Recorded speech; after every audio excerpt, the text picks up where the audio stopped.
Hey, welcome to FailCraft Casts. I'm Hammy. Hope you're well and good. And as part of the Hearthstone half hour, or as it normally is in our arena Tuesdays an hour, we are going to be going into Pick Your Own Arena.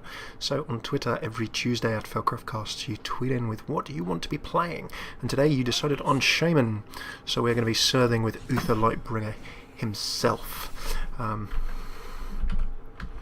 So today we are going to be following the rules that we always follow.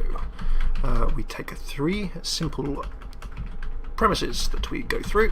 Everyone live on twitch.tv/FailCraftCasts picks the cards as we go, and we build a deck, but the chat decides, and if there is a tied vote, then I get to pick with streamer's choice. It can be nice, it can be horrible. It's entirely up to you, and whether you're feeling funny or whether you're trying to pick something that maybe might do a little arena run. We're happy either way. So our 3 little premises, people pick our first card. Number 1, we always try and review our deck regularly, so we're going to review it 10 cards, 20 cards, and let's say 27 cards to make sure that we're seeing how our deck is developing and making sure that we can tweak strategy as we need. Number 2, we'll always take a look at minions against spells balance, just to see whether we're throwing more spells or minions, as well as looking at the mana curve. Do we have lots of early game cards that are we rushing?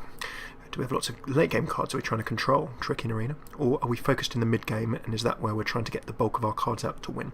Mana curve can give us a rough guide as to how our deck is developing too. Finally, we then do a turn by turn run through as our rule number 3, to understand on what turn we can play what and see how our deck might play in a real example. So without further ado, let's jump in. We've got our first 3 cards. Jeeves number 1. Great draw engine. If we can get loads of cards out of our hand, then Jeeves will keep us topped up. If our opponent's hand is very full, they don't benefit, and we do. Master Swordsmith, good if you can put it up behind a tank, giving other minions 1 attack until it is vanquished. And then Cobalt Guardian, whenever you summon a mech, gain Divine Shield. Do we think that we can pick a bunch of mechs? Well, in that case, that Paladin only card is great with Goblins vs Gnomes. But Jeeves has been picked. So next we've got an Ancient Mage. We have, ooh, that's a Bomb Lobber. Or a Knife Juggler. Ancient Mage, throw it down. Adjacent minions getting the spell damage, 2 attack, 5 health. That as a minion will actually do some reasonable damage, getting things out of the way and trading. So not awful in itself. Remember, in arena, if you are struggling for sort of card synergy, then don't worry about just picking solid minions. Bomb Lobber, 4 damage to random enemy minion, great control. That 4 damage, if you can make it random, as in only 1 enemy minion on the table that you want to do damage to. If you can focus that, then the Bomb Lobber is great. Otherwise, well, if it's 4 for nothing, then who knows. Knife Juggler, great if you can have a lot of cheap minions. Works okay with the Paladin hero power. Don't forget there's a Paladin. We can summon 1/1 minions for 2 mana, and that will trigger Knife Juggler as well. You guys have gone for Bomb Lobber, interesting. Next we've got a Seal of Light, a Gnomish Inventor, or a Frostwolf Grunt. So the Seal of Light, 4 health to your hero, gain 2 attack this turn. It's a nice way of dealing with aggro or a little bit of extra damage later in the game. That 2 attack might let you remove a small minion early in the game, and the 4 health restore will help you against aggressive decks. Gnomish Inventor, solid stats in that it will trade some minions off the table. It also has the battle cry of a card draw, so not awful for its 4 mana. And then Frostwolf Grunt, not much to say about this. 2/2/2, solid enough tank. There's nothing better. That would be a perfectly acceptable draft as a turn 2 pick. Oh, we have a split decision, it looks like, in our live chat. Some people are... and in comes Noodle. Noodle is a decisive pick and grabs the Gnomish.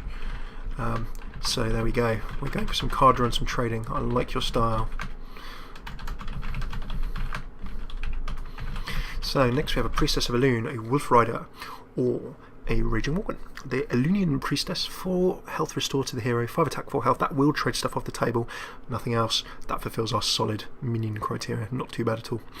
Wolf Rider, throw it down, 3 damage, charges, and then probably dies with that 1 health, but can do some little bits of damage there. The Raging Worgen, again another solid minion with Enrage and Wind Fury. If this takes damage, it's going to be swinging twice in a turn, and then has 4 attack rather than 3 due to that +1 attack buff.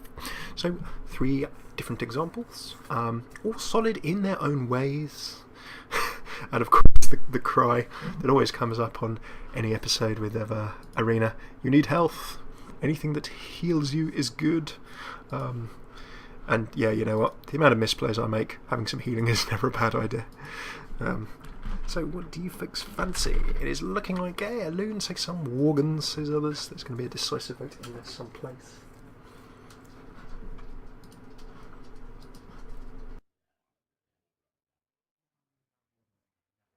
And we have a special guest joining us. Hello Shep, how are you?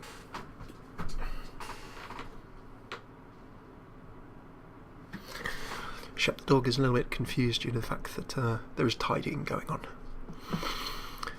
So it looks as though with a bit of a split vote, I get a streamer's choice on this between Priestess of Loon and Raging Worgen. I like the shout of Worgen. Worgen can always put some pressure on, so we'll go with the Worgen. Next, Noble Sacrifice, Frostwolf Warlord, or Blessing of Wisdom.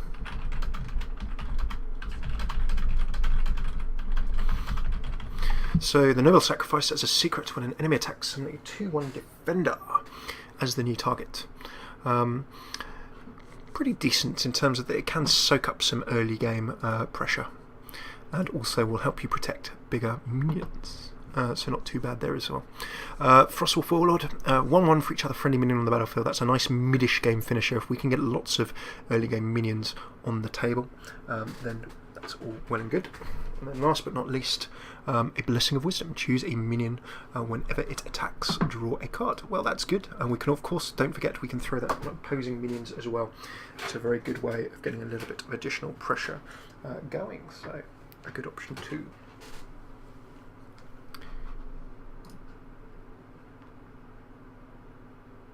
And there is our special guest in all his glory. Okie dokie, so what are people fancying? Oh, Noble Wisdom, I'd say, slap it on the Worgen. What do people be fancying for some pickage?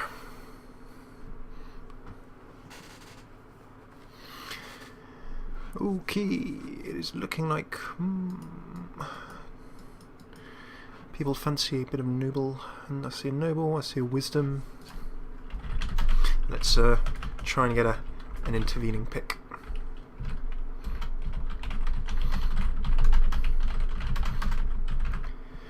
Sacrifice Warlord or Wisdom. The choice is yours. And a big welcome to our 2 people who aren't logged in. I think what is going to be... Ooh, we're 5 cards in, so we're going to be taking a look at our first pick, probably at around the 10 card mark. Okie dokie, to keep things moving, I think, what have we got? We've got a Noble or a Wisdom. Do I like Noble, do I like Wisdom? Card draw is awesome if we can keep a minion alive, so we want to probably throw that on a big chunky minion. I do like Sacrifice as well. Let's go with a Wisdom and see if we can make it stick. Next we have a Ravenholt Assassin, an Ancient Mage, or a Violet Teacher. Ravenholt Assassin, throw it down. Because of the stealth, it will probably stay alive. And then that 5 health a little bit low for the 7 mana. The attack is good, so that's a reasonable mid to mid late game finisher. We can certainly get a 7 damage away with that, whether we trade with a minion or to enemy's face. We've covered the Ancient Mage. Violet Teacher, interesting. Can we grab spells to cast? If so, we can get lots of little tokens on the table, those 1/1 Violent Apprentices. 3 attack, 5 health, very, very good in terms of just trading minions away as well, so don't underestimate that either. Some say Teacher, others say Ravenholt. That is looking like a Teacher option.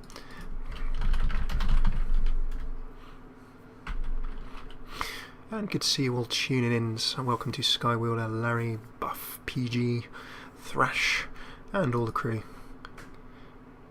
So, what do you fancy out of Ravenholt Assassin, Ancient Mage, or Violet Teacher? We're still early doors, so we'll do our first card review at about 10 cards, see how that's going. At the moment, what have we got? We've got some good damage, we've got minions we can throw down in most of the early to mid game, little Blessing of Wisdom sitting there as well. So, anyone's game at this point. That's looking like a Teacher vote. You fancy a bit of Violet Teacher for some trades, and for some lobbing spells around for fun as well.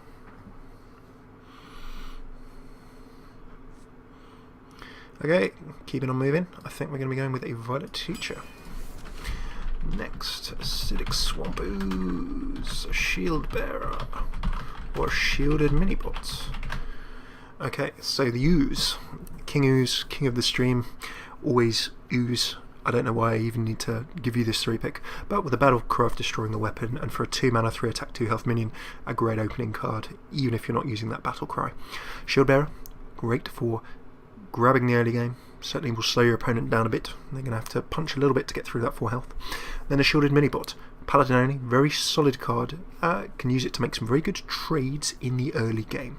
That shield means that it's going to be hard to punch through, and then they've got to remove that 2 health as well. So something Minibot, I see Minibot votes flying on in. A little cheeky vote for Ooze as well, because Ooze is always great. Ooze is life. And now the Ooze votes coming in. It's a dead heat between Ooze and Minibot. Who's going to come in with a decisive vote one way or another? We need someone to decide. We need a decider. It can't be me.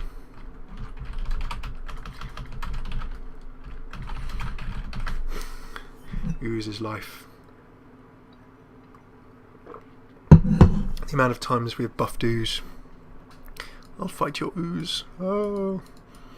And already the schisms in chat. Oh, changing to Minibot. Oh, there we go. Next we've got an Ogre Magi, a Nightblade, or a Piloted Shredder. Cries of traitor flying out. Traitor. Everyone's traitoring to Ooze. My goodness. Ooze will be disappointed in us. With an Ogre Magi, 4/4/4, solid stats, spell damage +1, a benefit if we have spell damage. But again, that fulfills the criteria if it's just a solid minion. If you've got nothing better, grab it. However, Nightblade, 3 damage to enemy hero, lower attack and health stats for that 5 mana, but 3 damage battle cry is not bad at all, so again, still pretty solid. Last but not least, the wonderful Piloted Shredder, new with Goblins vs Gnomes, and it's a great 2-for-1. You have the cards that summon an additional minion as a 2-for-1, and then you have Death Rattle 2-for-1 trading cards. Piloted Shredder is nice because it's one of those, you're going to random 2 cost, could be great, could be awful, but either way, you're probably going to get a little bit of card advantage. So we see the votes coming for Shredder. The ever helpful contingent saying, yeah, Magi. And in comes a decisive vote from Noodle for Shredder. Shredder it is. And that'll be very nice for us. Really, really good cards, those Shredders. In general, if you see a Shredder of some description, it's never going to be too bad a pick in Arena, unless there's something better in that pick. It's one of those minions that's just so solid.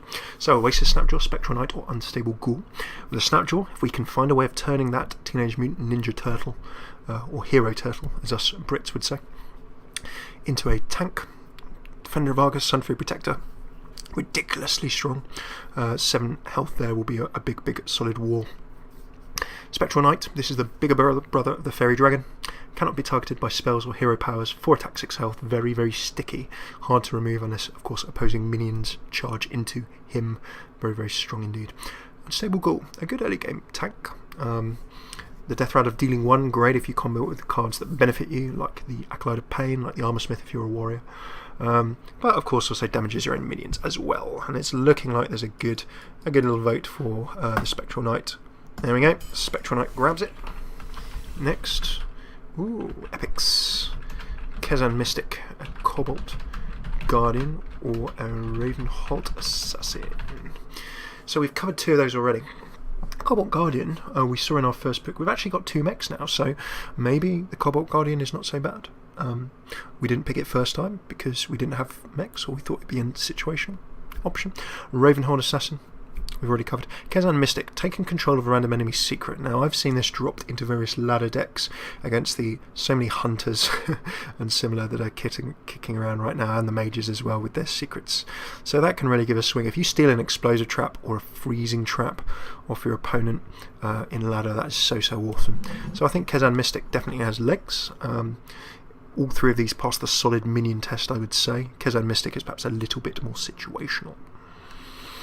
So I can see a Cobalt. That's looking actually like a solid Cobalt swinging away from a Kezan Mystic there to a Cobalt. Okay, we've gone for some Cobalt. Cobalt, of course, being Paladin only. We've got a Kobold Geomancer, Avenge, or an Ogre Brutes. Right, Kobold Geomancer, 2/2/2, spell damage 1, that fulfills the solid minion test, good enough if nothing else. However, we've got two very interesting options here. Avenge, when one of your minions dies, give a random friendly minion +2. This is a nasty, nasty secret. Nasty indeed. The amount of times this is triggered and just buffed something to a hideous state, it is so solid indeed. So, always worth considering. However, the Ogre Brute is also solid too. Now, ignore that nasty effect. 50% chance to attack the wrong enemy sounds kind of nasty. And indeed, all Ogres kind of have that feeling. But with one of those on the table, it's slightly cheaper, 3 mana, and then you could be going through taunts. You can go through stealth. So the wrong enemy ignores taunt, and it also ignores stealth. So tanks, no worries. You could also even hit a stealth minion as you do.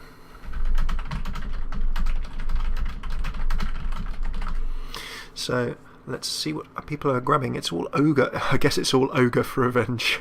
Some great puns. We're loving the punning work from Best Noodle NA there.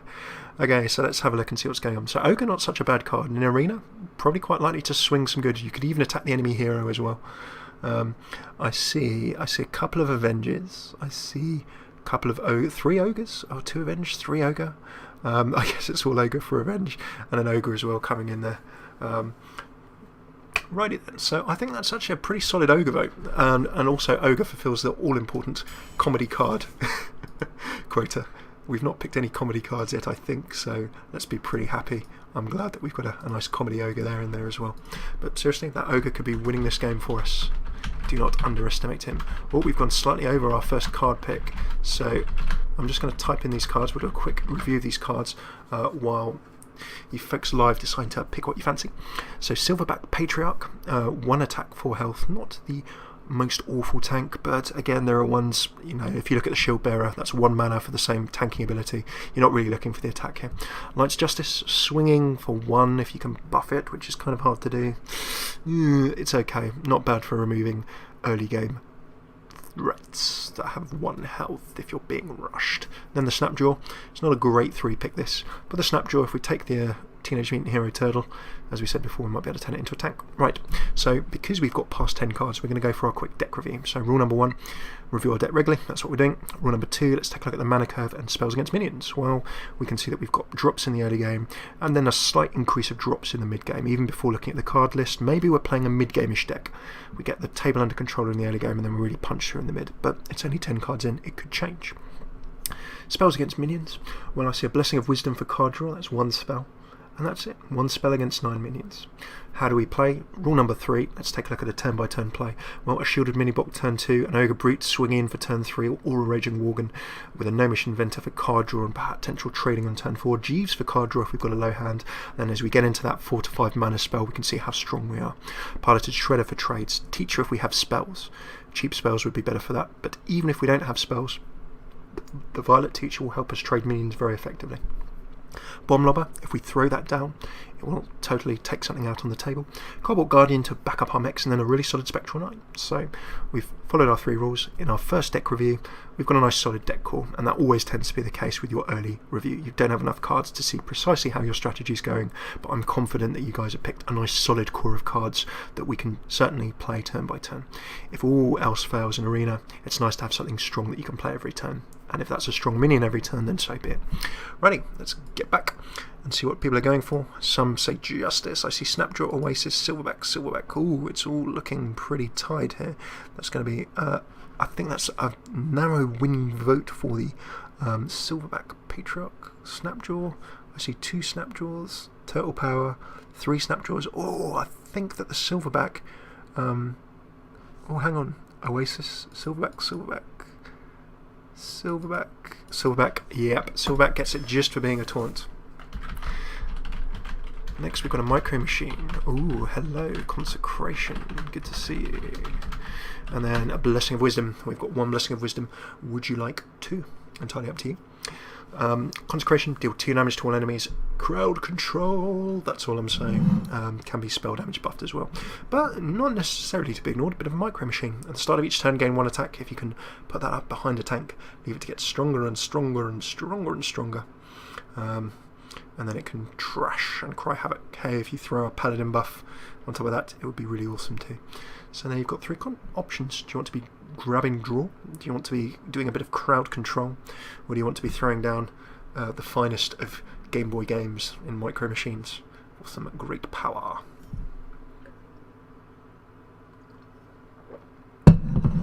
It's looking like people are fancying some consecration. Loving your style and work.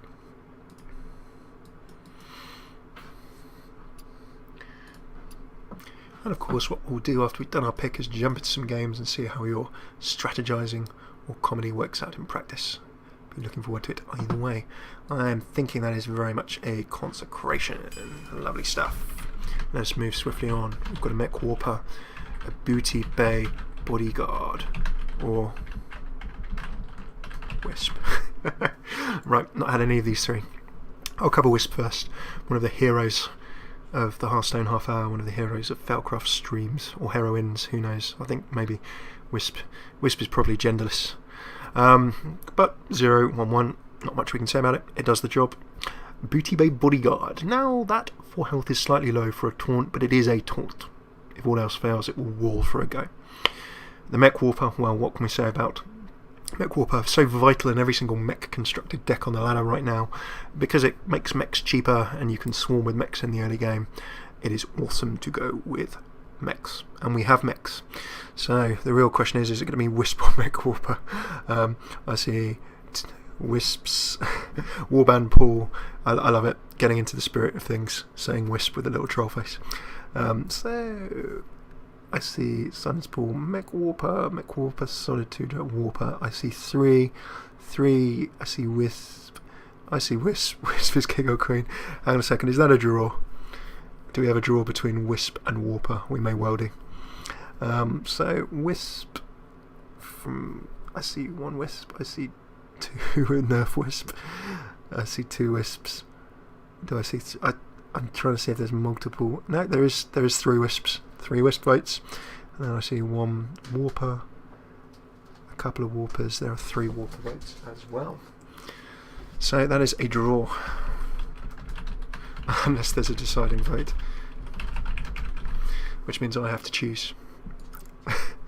Wisp only viable choice. Right, so is this a heart or a head decision? The head goes with Mech Warper, the heart goes with Wisp. Unless there is a deciding vote. No, that is everyone getting involved. Wisp all right. Oh. Okay. You know what?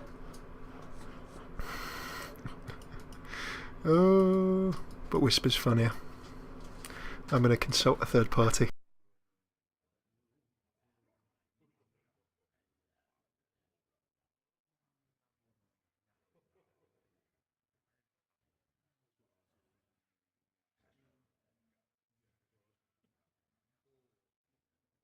I've consulted a random third party. My wiser half has gone with Wisp.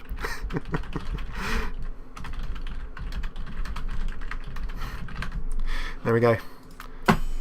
Wisp it is. Right. Next, consecration. Blessing of Kings. Or Force Tank Max. Lovely stuff. So consecration, Blessing of Kings, or Force Tank Max. Well, consecrate, we've got 1. Do you want to? Blessing of Kings, a brilliant 4 attack and 4 health buff. Very, very strong stuff.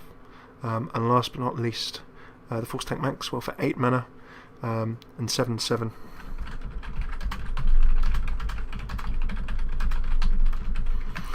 So with Force Tank Max, we can throw that down for 8 mana with the 7 attack, 7 health.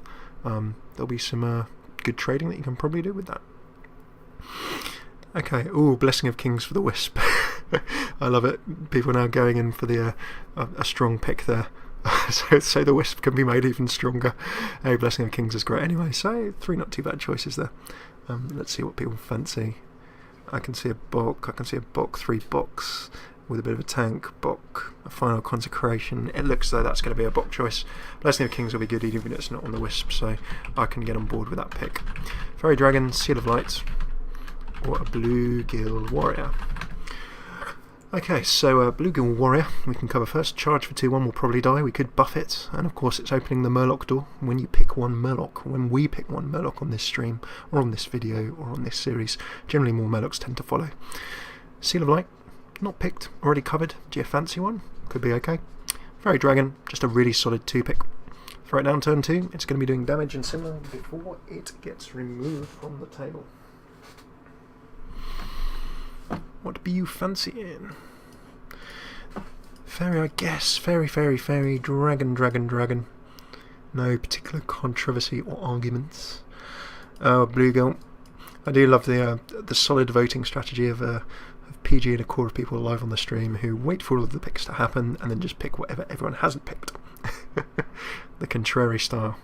The conscientious objector style of arena picking. Seal of Light, says Noodle.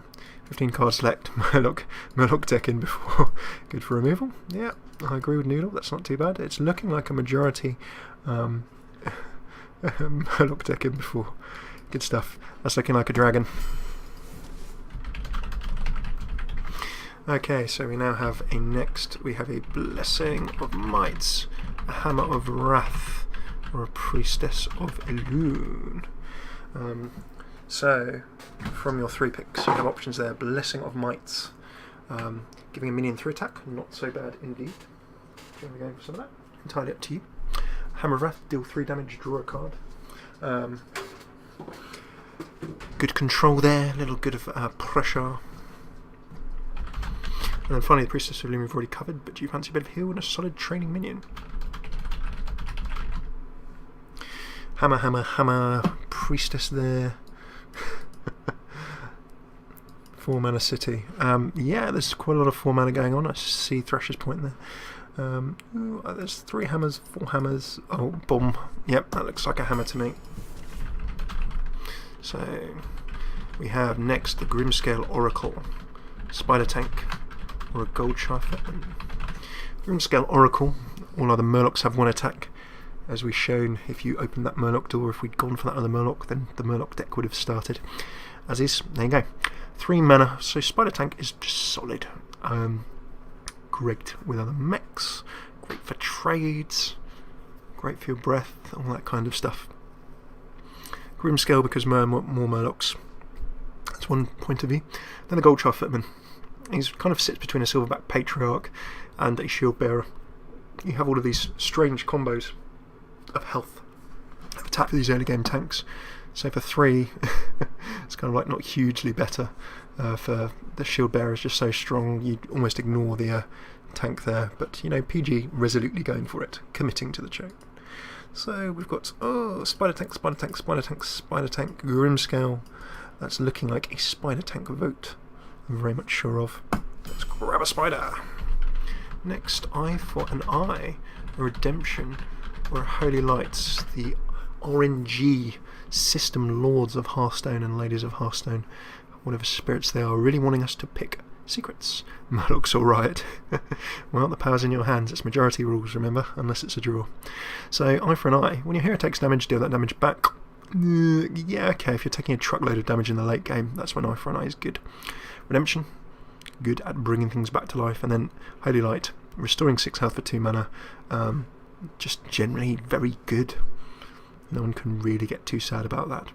Redemption, good if you play it when you've got big, chunky, annoying minions. Redemption is pretty good with shielded minibot, says Paul. Yeah, would absolutely agree. That is really, really nice indeed.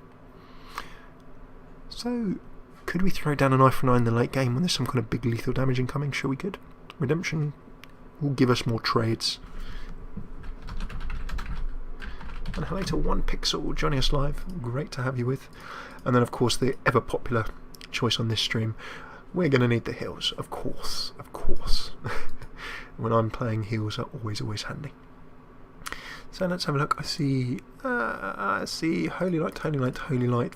Mostly Holy Light. Holy Light if you get behind early. Keep the Wisdom Blessing of Kings alive.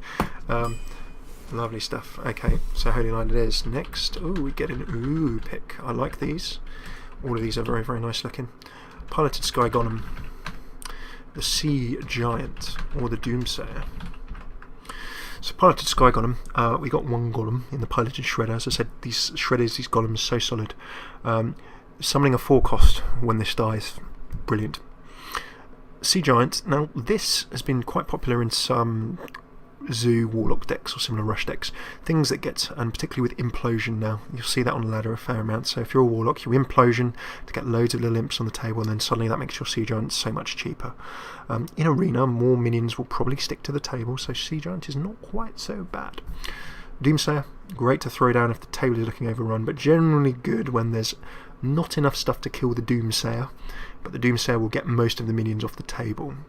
So sometimes in zoo situations, or if you can protect that Doomsayer for one turn, then it's most effective, obviously. Various jokes about card names flying around. Almost to 20 cards, so after the next card, when I define the next bunch, then we'll start picking away. We see Doomsayer, I see a couple of Golem votes, I see 3 Sea Giant votes coming in there, and then a random Doomsayer vote. So we currently have a Sea Giant, unless anyone wants to jump in and make a decisive vote. Ooh, and in comes a Sky Golem there. We've got a total draw between the Golem and the Giant, I do believe. Certainly. Right, that looks like a streamer's choice to me. So with a streamer's choice, I'm actually going to jump in and grab that piloted Sky Golem. It's just too nice to leave. Next we've got a Dancing Swords, a Hammer of Wrath, or a Guardian of Kings. I'll define these 3 and then we'll do our second deck review. Dancing Swords, Death Rattle, and opponent draws a card. Good in the early game, but then your opponent gets ahead. So if you can throw that down and do some damage before your opponent draws that card, your opponent will try and focus that off the table as soon as possible, but strong. Good if you've got Undertakers and similar. Hammer of Wrath, you've got 1, do you want to? Guardian of Kings, well, even sees play in ranked decks. A good solid card. Bulky stats, it will stick to the table for a bit. Good late game heal, and generally when Paladins, as a Paladin, if you're swinging a weapon around a lot and taking damage, or just for heals in general, then Guardian of Kings is a good way to get that back. Right, we're at 20 cards, so let's check our 3 rules and do our deck review as we've been going through. Number 1, review regularly, doing that. Number 2, let's look at mana curve and spells against minions. Mana curve, well, we can now see that we're such a mid-game deck now, it's not even funny. You can see that we've got a mana curve there going into 2, 3 and 4 mana kicking around. So yeah, when we review, I'm sure we'll find a lot of strong minions in there. And tapering away, not so much in the late game. So at the moment, tentatively speaking, we want to put a lot of pressure on in the mid game. We've picked the big strong cards there. Spells against minions, well, Blessing of Wisdom and Holy Light. We're certainly not playing Consecration, Hammer of Wrath. We've got some control, some heals and utility. That's borderline 4 spells, 16 minions without a precise count. And rule number 3, let's take a turn-by-turn playthrough and see what we're going to be doing. Well, Wisp can go down whenever, being the hero that will win everything for us.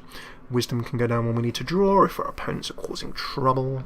And then Holy Light for heal at any time. Fairy Dragon, Minibot, Ogre Brute, Raging Worgen, Patriarch, Tank, all of those minions, I'm just going to say we throw them down when we get them and make good trades to keep the table under control. Face damage if we can, trade our opponent's minions off the table if not, because when we get into this 4 mana, 5 mana stage, as you can see in the mana curve, we have massive tanky stuff coming in to do serious damage.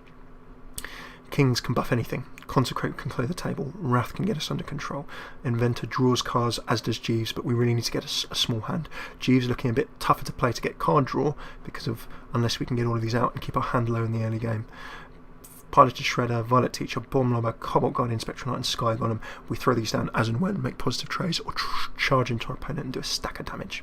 So, with 10 cards left to go, I think our strategy, broadly speaking, is grab the table under control in the early game and try and push for a big victory in the mid game by overwhelming our opponent with big minions. So how do we pick our last 10 cards based off that? Pretty simple. We can try and grab more small minions to get us ahead, draw power, anything to get us ahead and into table control in the early game. We can grab things that reinforce our big minions or give us more big minions in the mid game, things like Defender of Arguses, maybe Sun Fury Protectors, things that take our big minions and make them even better. And then also we could take a look at weapons. If any weapons come up that help us control the table, that would be really awesome too. So let us jump on back in. See, that's a universal vote for Guardian of Kings. The general consensus being that giving me more health and giving us more health is probably a good idea to anticipate for the few mistakes that I'm certainly going to make along the way. Nourish Inventor, Gilblin, I always mispronounce that, the sort of Murloc-y, part Murloc, part Goblin thing. And then last but not least, the Mad Scientist. So Gnomish, got 1, do you want 2? Good with Sun Fury and Defender of Argus. Good if you can turn it into a tank as well, let's not forget. Pretty good at that stage in the game. The Giblin, well, for 2, 2, 3, you're going to be stealthing and then doing some damage, which is real nice. A real solid 2-drop. And then the Mad Scientist, solid in stats, a death rattle that buffs Undertakers, although we don't have any, and then can put a secret into play, although we have none. So there is a place for Mad Scientist in Paladin decks.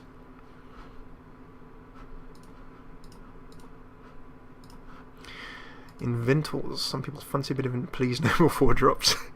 We do have a fair amount of 4-drops. Congestion of the mana curve.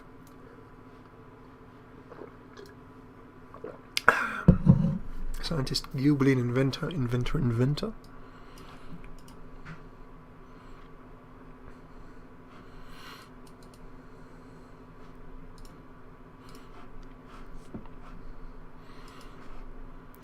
And it's looking as though we're going to be going for another 4-drop in terms of the Inventor.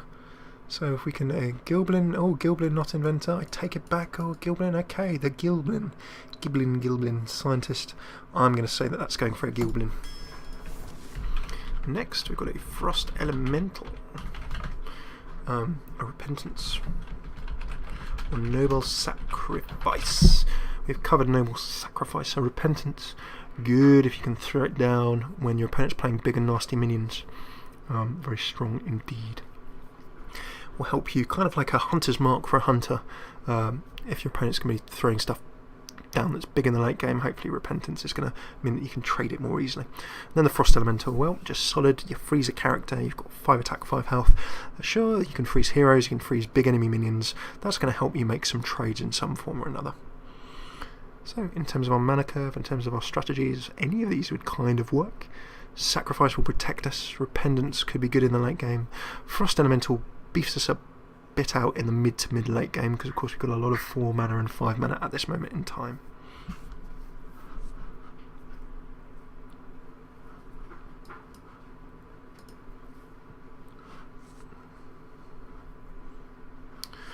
Okie dokie.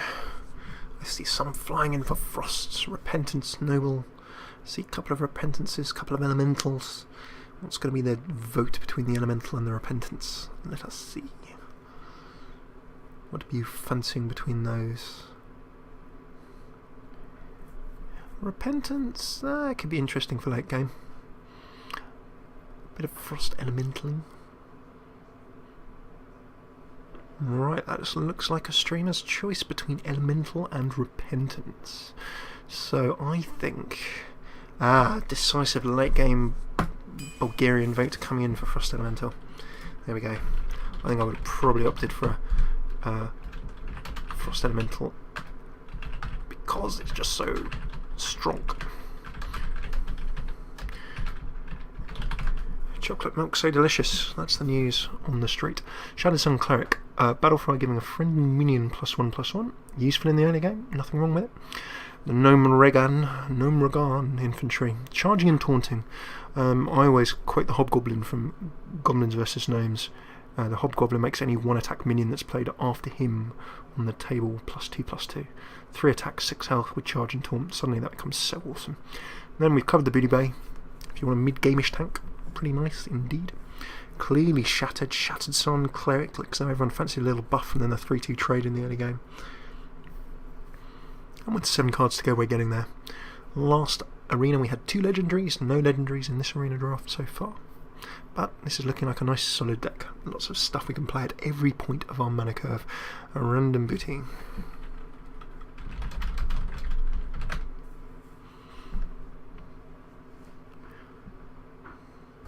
Okie dokie. What do you call a half-man, half-claws cleric? The Centaur for disease control. There you go, that's one of Thrash's finest Centaur-related jokes for you. Sun Cleric clearly gets the nod. Next we've got a Stormwind Champion, Corehound, or Guardian of Kings again. Stormwind Champion, your other minions have 1/1. If we've got control of the table and got a lot of cards on the table by this point, it's a finisher. It really makes it tough for our opponent. Corehound, that health is low. but the attack is high for the 7 mana. So you'll throw it down. If it's not controlled, it will do good damage, but there's a very good chance it will be. And then last but not least, the Guardian of Kings. We've got 1, do you fancy 2? More healing, always good. Looks like some options for Guardian, others for the Stormwind.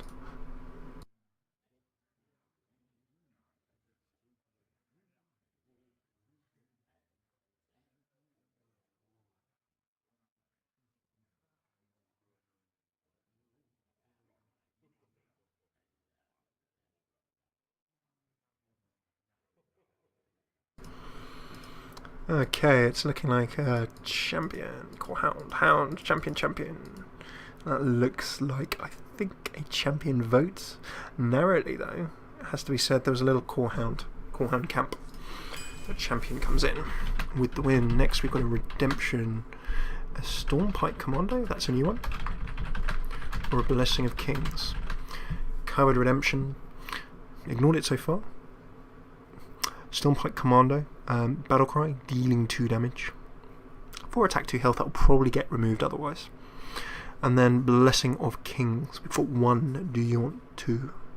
I love this. A general confusion and disbelief in chat that the Core Hound had 2 heads. You can tell he hasn't raided Molten Core in World of Warcraft. If you raided Molten Core in World of Warcraft, you know that a Core Hound has 2 heads. One of the fire breaths that took out our tanks left, right and centre. I see Blessing, I see Commander. Oh, a little redemption coming in there as well. Blessing of Kings, the Whispered Dream. And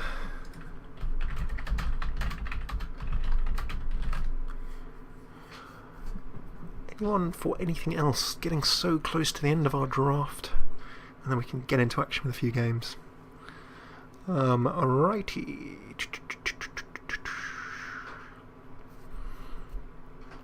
Narrow lead for Blessing of Kings, but not absolutely huge.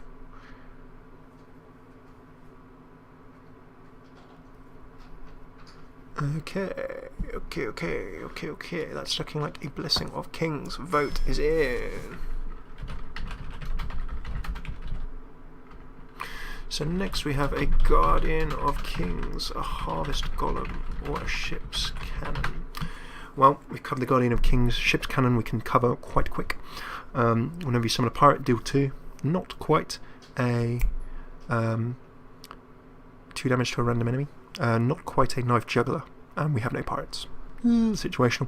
Golem, great in the early game for some additional trades and pressure. Great if you can turn it into a tank. Golems generally add life, and then mechs. Goes alright with our Cobalt Guardian. And then the Guardian of Kings. I think we've ignored 1 already and picked 1. So maybe we go for 2. A very good point by Warband Paul. There's certainly the Molten Core 100 raid. You can raid Molten Core at level 100 and get your new mount. The Core Hound mount is indeed awesome. So looking like some say Golem, some saying Guardian. That's looking like a Guardian indeed. We're going to grab a Guardian. 3 cards to go, we can do it. Stormpike Commando, Eye for an Eye, or a Murloc Raider. You guys have successfully resisted the allure of the Murlocs thus far. But 2 attack, 1 health, throw it down. Maybe it'll live, maybe it'll die, who knows. Eye for an Eye, a little bit tough 3 pick this one with an Eye for an Eye. Okay, we've covered it already in the late game. Would that do some nice damage? Don't know. And last but not least, the Stormpike Commando. Already seen it, the battle cry of dealing 2. Maybe it'll do something for us. Let us see. So, Radar says 1, Commando says another, Eye for an Eye says yet a third. Dilemmas and choices to be made as we enter our final card picks.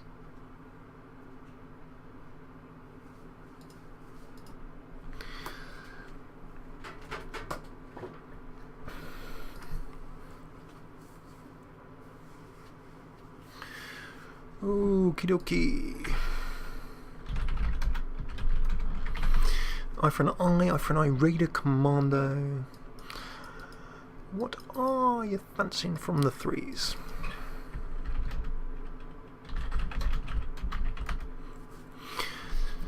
that looks like an eye for an eye. A narrow eye for an eye victory. We're going to have to see if we can play that correctly for you. Right, 2 cards to go.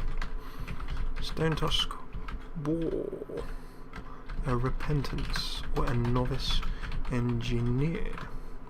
Stone Tusk Boar, we throw it down, charges in for 1, then it perishes in fire most likely. Repentance, well, we've covered that already.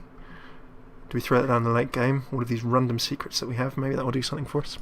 And then the Novice Engineer, throw it down, and we draw a card.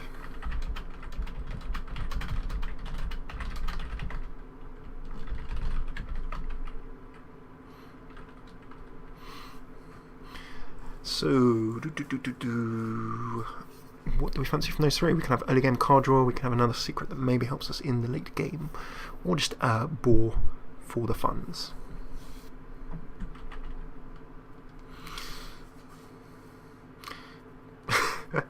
And indeed the funds element is there as votes do come in for the Boar. I see an Engineer, I see a Repentance. I struggle with typing Repentance as well. It's one of those ones that autocorrect doesn't quite like so much.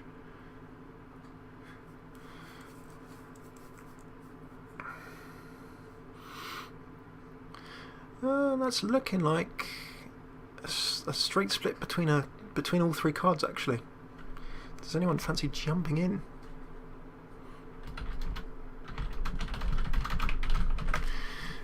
Jump in to break the deadlock. Otherwise it's going to be another streamer's choice. You'll have me legit FailCraft picture.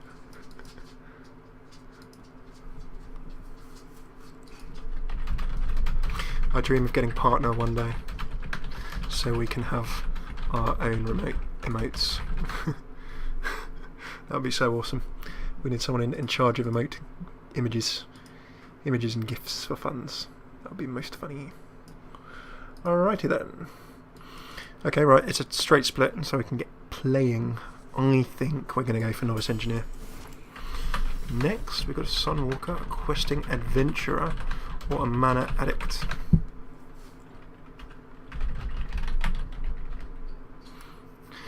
The Sunwalker, that's just a ridiculously strong mid to mid game tank.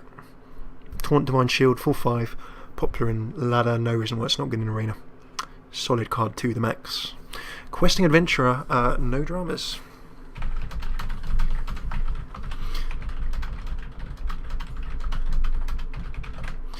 Alrighty then, so Questing Adventurer, good if we can throw down any cards afterwards, it gains 1/1. You want to play cheap cards after, of course. Then last but not least, Mana Addict. Whenever you cast a spell, gain 2 attack this turn. We don't have huge amounts of spells, but we do have some cheap spells, so situational, I think, is the best way of describing Mana Addict. I see some questings, I see votes for the Sunwalker. As Smashmouth would say, you might as well be walking on the sun. Okay, righty there. Sunwalker. That is looking, I think, as good as a bomber emote. Oh yeah, the man bomber, that would certainly be a good emote if we ever managed to grab partner. And there we go, Sunwalker is our final card. Right, let's do our final deck review and let's get into some game. Right, number 1. Well, number 2 actually. We'll take a look at mana curve and spells against minions. We are trying to keep the table under control in the early game, smash in the mid game, and then in the late game we've got a little bit of following up and pressure as well.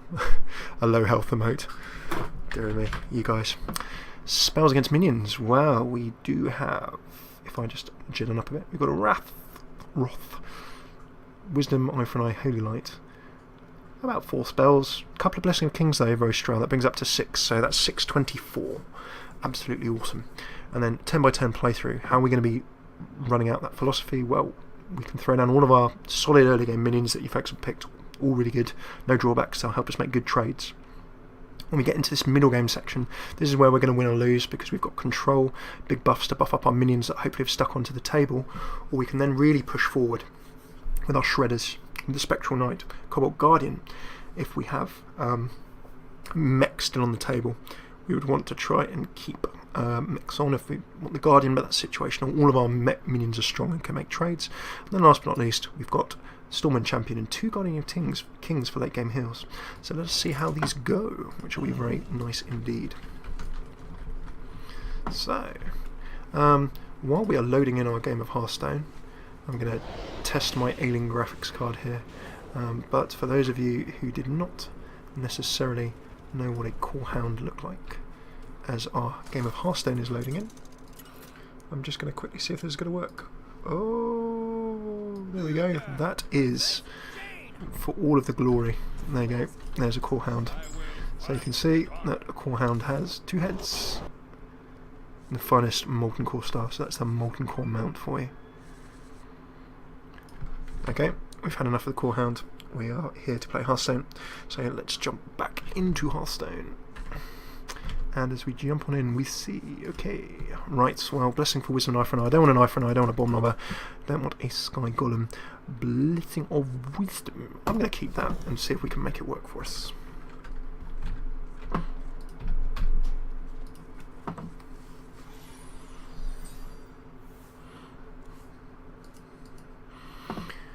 Okie dokie. That goes a mana worm. Right, so I'm guessing you guys don't want Wisp just yet.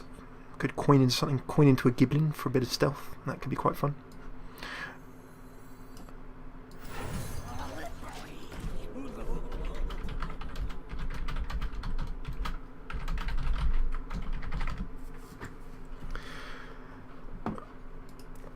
Okie dokie, down goes a Giblin, coining into that fairly aggressive play, but that can make some trades. Oh, down goes a Snow Chugger. Not a massive fan of the Snow Chugger. That is an evil minion. If you're drafting mage, I would certainly go for some of that. Consecrate will help us get rid. He'll probably want to attack me to the face. I could just summon a Littly. I could try and trade this off, but even if I summon a Littly, that's probably going to get removed. Save Wisp for buffs. It looks like people want a Wisp Dream to come into play. Snow Chugger I can look to get rid of. This actually, I'm going to try this out, see how it goes. So if they actually decide to attack with that, then he's going to be drawing cards and freezing me as well. Do I break the Giblin's cover? Yeah, there's a decent argument for attacking the Snow Chugger, but if they're really, really going for it, then I would very much see. There we go. We'll probably see a freeze to me, or we'll actually see a straight up trade. He'll want to keep that on the table as long as possible. He doesn't know that I don't have weapons. Well, they don't know that I don't have weapons. Ooh, Secret Keeper. That's actually nasty because I'm sure this mage will have a few secrets. So if I'd kept a coin, I would have had a near perfect board clear here. Save Wisp for buffs, you say. A Wisp could actually really help us here. If I throw it down, it's more than likely going to get traded off the table. If I throw 2 of them down, then they've got enough health and attack to trade both of them off the table, so you can keep your Wisp for now. Turn 4. I think we're going to 3 damage the Hammer of Wrath. Actually, probably the Snow Chugger. I don't like the freezing effect. It's really, really awkward. And indeed, Mech Mage in ladder is really, really solid. You see, at least I keep this draw going. So I don't like being frozen, but at least that helps me keep drawing cards. So that will help me get ahead. As you can see, Jeeves now no use in this situation. So do I drop a minion, or do I start trying to do some removal with Hammer of Wrath? Wrath. In terms of just sheer damage or slowing things down, let's try and plan out some future turns. Consecrate, actually, do you know what? I don't know why I'm even debating this notion. I'm going to sacrifice that card draw, let's get that all off the table, and I know this is going to be an unpopular decision, but I'm going to try and encourage the Wisp trade. It might be that this just gets fireballed away, and there'll be cries of pain, sadness, and calls to the resurrecting. Oh, out comes that. I'm sorry folks, I've just sacrificed your Wisp. There goes a secret. Good that we got that Secret Keeper off the table. But it's a spell, so it's still going to benefit this mana worm. Okay, so let's have a think about Mage Secrets. First I can play a minion to see if it's going to be a mirror entity. So first I'm going to throw that down. It's not a mirror entity. Not summoned a copy. A counter spell, Ice Barrier. I can only trigger some of them when I attack the hero. Vaporize or Ice Barrier would be triggered when I attack. A friendly minion dying would trigger Duplicator. A spell would trigger counter spell. So in this situation, what do I fancy? I think really it's fine to play a Fairy Dragon. I can attack hero or attack minion. I'll probably try and trade this minion. I would imagine we'd see a trade between these two on this turn. Out comes a Fire Blast. Let's see if there's a trade there. There'll be one. Yep, there we go. Table clear. Down goes a Water Elemental. Well played. one of the best basics, like the Chill and Yeti in the game. I love the Water Elemental, so strong. So a Hammer of Wrath is not really going to help us here, but a Bomb Lobber is. Special delivery, there's only one minion on the table. That is pretty much saying, right, do you want to make a trade?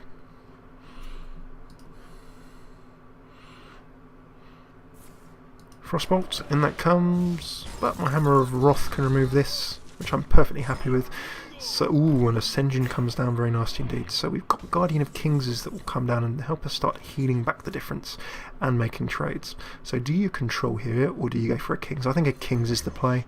I can even play another one of those next turn. If he does not deal with these Kings, then he'll soon, or they will soon find themselves in a little bit of a challenging position.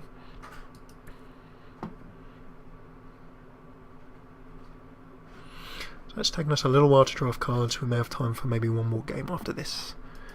And then we will jump potentially into some Silent Stream games. So for this episode we'll continue doing a couple.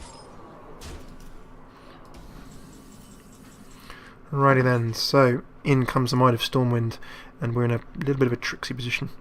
Of course, with the Stormwind Champion, note that because we didn't punch through that last go, we're now in a slightly tricky position. That's got 6 damage on it. I'm going to try and... out there goes the counter spell. Nasty indeed, and that leaves us in a very tough position. The Shadowed Stone Cleric will give us the punch to get through the tank, but we're now going to have to Guardian of Kings on the next turn. So we've got the trades here in place. Probably could see a trade here so that Stormwind is going to stay on the table. Out comes a Frostbolt to remove our Guardian, putting us in a little bit of trouble. Guardian of Kings is probably what we're going to have to play, and down goes a Defender of Argus. This now looks as though it could be game, because there's probably no way that we can punch back from that. Opponent has 15 damage on the table next turn. We're only going to be able to heal back.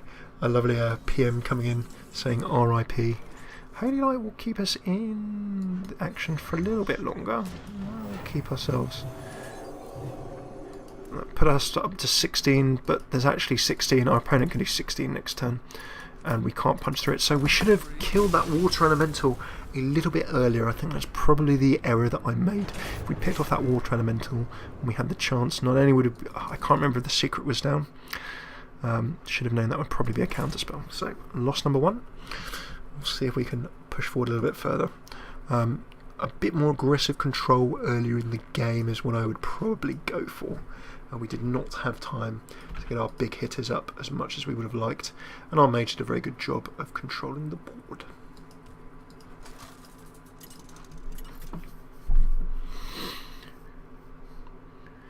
Okay, so we have a priest for game number 2. Sunwalker Minibot Fairy Dragon going second with an extra card, and that is a Spider Tank. So that's a really nice early game. I'm going to toss back that Sunwalker. And that is it. I'm going to keep the Spider Tank as well. Guardian of Kings, worse than the Sunwalker. But we have 3 cards. We can coin into a Minibot, we can Fairy, we can Spider. We've got a perfect 3 drops. We've got big nasty minions for the early game that we can put down and force some good trades with. However, worth remembering that the priest, of course, I thought I should... We're playing someone called Arena Master. Just so you know. There's no reason that I cover up the column on the left hand side. But I'm going to offer some trades. Now, because I was actually a bit of an error. If I dropped a shielded Minibot, if there's a Shadow Word Pain, that would have definitely baited that out. Here we'll probably just see a direct trade, and even if I throw down the Minibot, maybe a Shadow Word Pain will still appear. That result is the same. Goes for the face, interesting, and a heal as well. So we're going to get into a sort of rush war. I don't think I'm going to throw down the Minibot. In fact, I'm going to attack to face, because I can make the trade with the Clockwork Gnome. With this, unless a Shadow Word Pain comes out of my opponent's hand. That's why I'm trying to get the damage down. Lovely Naxxramas card back, sir. I've been playing with the Pandaria one for a while. Let's go back to Rainbow. In comes this, and then another charge 2-face, but we can drop his Spider Tank and start making trades. Now, decision to make here. Do we face or do we remove this? If we remove this in one go, then at least he's only going to draw 1 card, so that's why I'm going for that rather than face. The priest will heal more than us, So we need to make sure we have the table under some good control. That's my decision for that one. We'll see whether it works out or not later in the game. In comes a Shadow Word Pain, removing very sensibly the most large health minion. Up comes a heal. So I would say we've got a very delicate table control. It's not for sure. I'm happy for a Violet Teacher. That's just a solid minion. And let's attack through. So even if we can't throw any spells against this Violet Teacher to get those 1/1 Violet Apprentices, we are going good, because that 3 attack, 5 health, that's going to help us trade this Silverhand Knight off the table with some minions to spare. Oh, and in comes a Consecrate as well. Now, interesting decision. Do we Spectral here for the trade? Or do we Consecrate and then Consecrate into his Sunwalker? I'm actually going to Consecrate into the Sunwalker. And remember, of course, that Consecrate is also going to give us a little Violet Apprentice for trades. Options here: keep a minion alive. I can keep that Violet Teacher on 1. There's a very good chance with a Smite, Holy Nova, lots of things could come out from a Priest this turn that could remove that off the table. But it just gives me the option next turn. A Gnomeregan inventory is... oh, interesting. Now it looks like he charged me to face there for 1. Of course, I want to remove the Dark Cultist when it's the last card on the table, so it gives nothing plus 3 health. So what do we have here? Well, it seems like a pretty straightforward choice. I don't need a heal. The Sunwalker can just hit the table. That gives me a nice option. This guy is quite greedy, as Thresh is mentioning. So how is best for me to punch this? I'd like to keep the Violet Teacher alive if possible.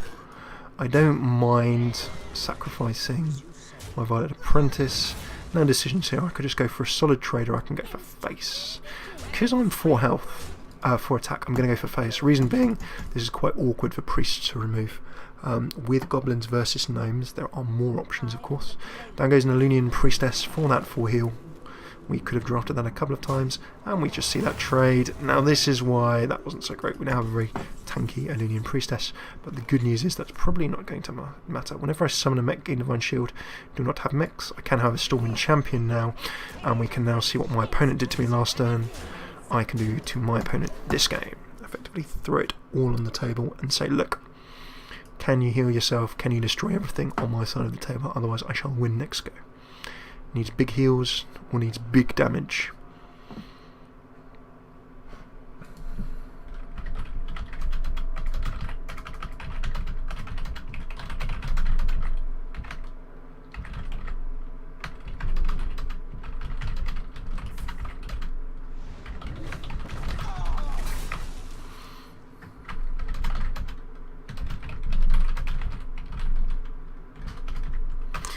Okay, in come the traits. Apologies for the type.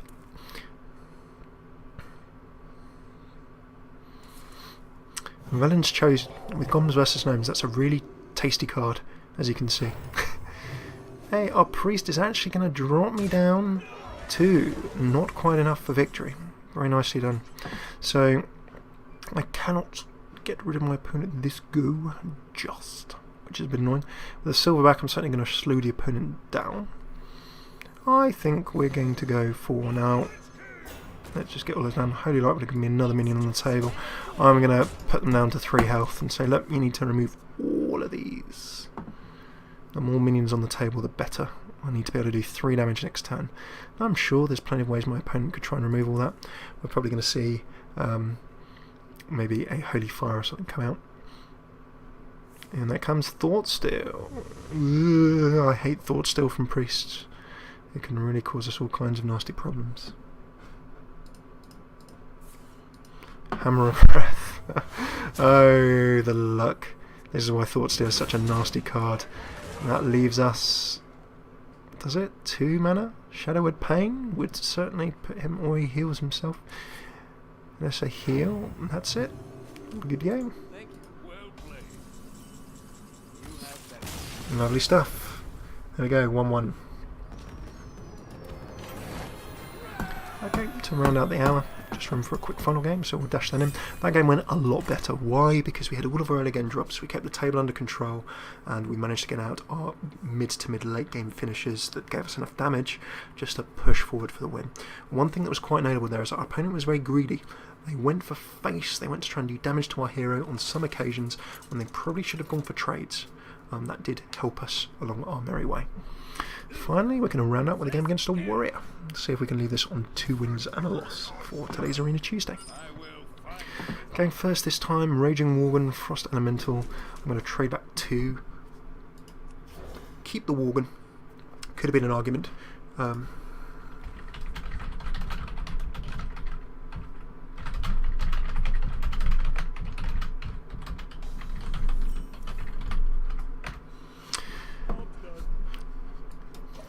Nothing to play there.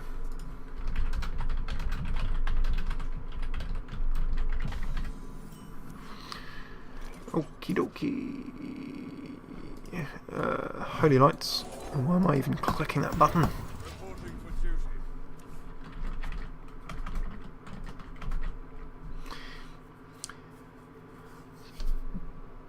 Let's see. Down comes Micro Machine. Now that we did not pick this, and we can see how nasty this will be. Right, so options here. The Raging Worgen could just be directly traded with the Micro Machine next turn. The Silverback Patriarch. This still only has 2 health. 2 health only.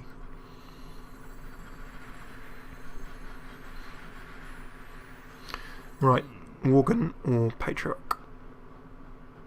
Next go, we would probably drop into a Worgen or the Patriarch. Anyway, I'm going to see if I can keep the Patriarch alive. The Worgen alive.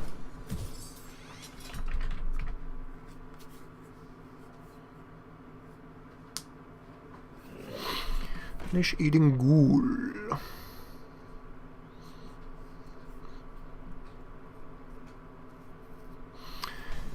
Okay, interesting, no trades there, 4 attack, 2 health, and of course the flesh-eating ghoul going on the table. Whenever a minion dies, gain +1. So if I sacrifice 2 minions, this suddenly has 5. Gives me quite a tough decision to make between those two. Eye for an Eye is not going to help here. Holy Light will not be benefiting us. I'm not going to start initiating these trades for now.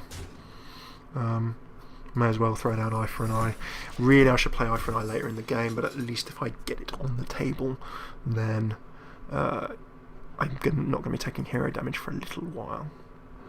So we can see the potential trades here. The only way he can actually get it off the table, unless he's got an Executor or a similar spell in hand. In comes a coin for a 5-drop. This could be nasty. Out comes an Arcanite Reaper, and that is the control card, not a spell but a weapon that we were looking for. We will probably, I think, see an attempt to hit me in the face. And there goes the Eye for an Eye. That's a good Eye for an Eye. 5 damage back. Nice. And another damage, so just going for straightforward face blows here. And this is... okay, so this is where Bomb Lobber comes in good. I'm going to Worgen, and then I'm going to Bomb Lobber. And because there's only 1 minion on the table, I remove the very nasty Micro Machine.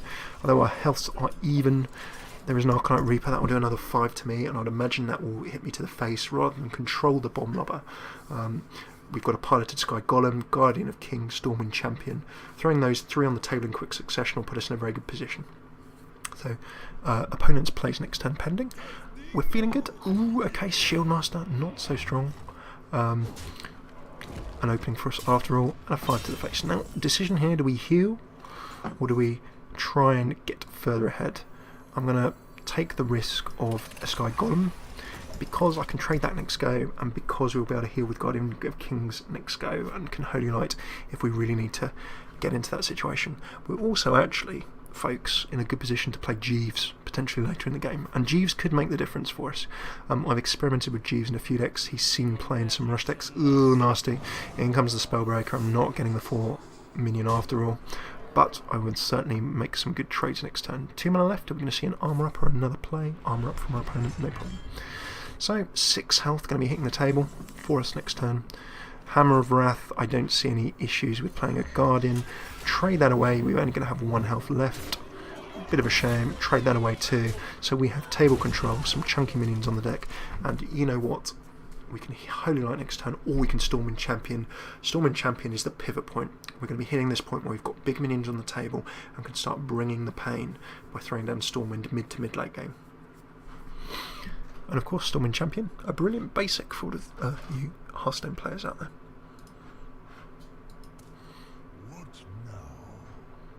You're going to be grabbing one of those straight from the early game.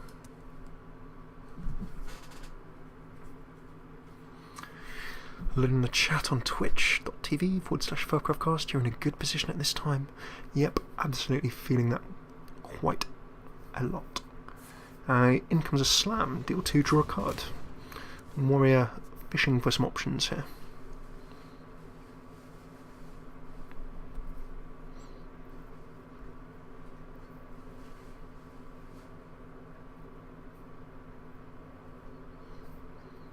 Whirlwinds, executes, all of these. There comes the execute. Very nicely played.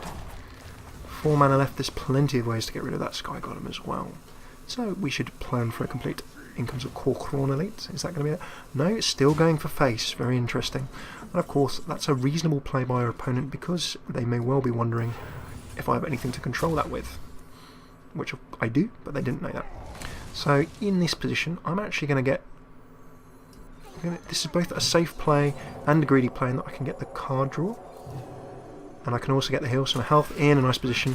And because my opponent elected not to remove that Sky Golem, I actually get 1 more attack for 6 damage. So even though it's silenced, I'm still getting some decent value out of that card before it disappears. Elven Archer, very nicely played. Goes to show what works well. Prince Demolisher hitting the table for our opponent. Fishing for options. Start of turn, do 2 damage to a random enemy. All my little minions are going to get removed. However, I can make all my little minions that much more fearsome. So I think I'm happy with a Spectral Knight. I could Jeeves, I could Ogre. I think I'm just going to go straight for the MDK, as that old game used to be known as, Murder Death Kill, and say, look, suddenly a 5/5 Novice Engineer is a big threat to be reckoned with. Opponent thinking, right, well, chances are they don't know that I don't have a full execute. I do with a Storm and Champion X Go. Opponent doesn't know that. Choice is, can I kill my opponent? No. Am I looking to try and kill my opponent's minions? Probably yes. So unless there's a brawl or some very extreme control from this warrior, we should be good for closing out the stream with a victory. And there we go. No legendary cards, some decent solid cards coming through, but as we wrap up this stream just shortly before, although we are counting our chickens before they have hatched, this looks like it should be a win. What we did as always, you folks on Twitter picked a hero. We then picked the deck together. Took a little bit of a longer time than usual, 45 minutes or so for the cards, so apologies for that on my side. Interesting, we have a Model Strike that will remove a minion, and that actually does extend the game by another turn, so our opponent's gone and grabbed a nice set of plays there. So what do we go for here? Well, I think we can Ogre Brute, we can Stormwind Champ, and then we can just straight blow to the face, and again we offer our opponent the same trade.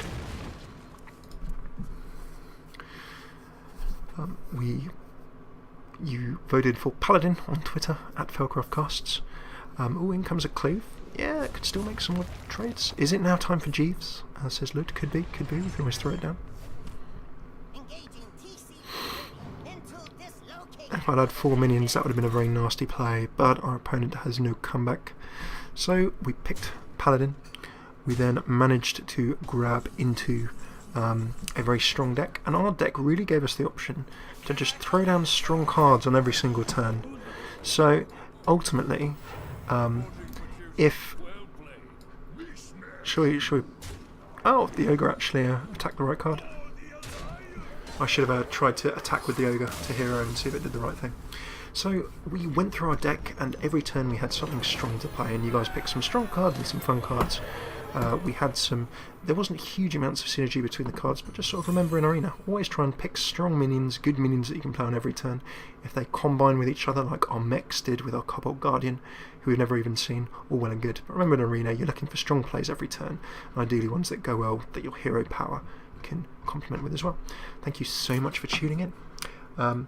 As always, if you're watching on YouTube, don't forget to check out twitch.tv/FailCraftCast. This has all been picked and streamed live, and we try and stream live 5 days a week. You can see the timings in the bottom left, and we'll always tweet on @FailCraftCasts on Twitter when we're going to go live, so check out there too.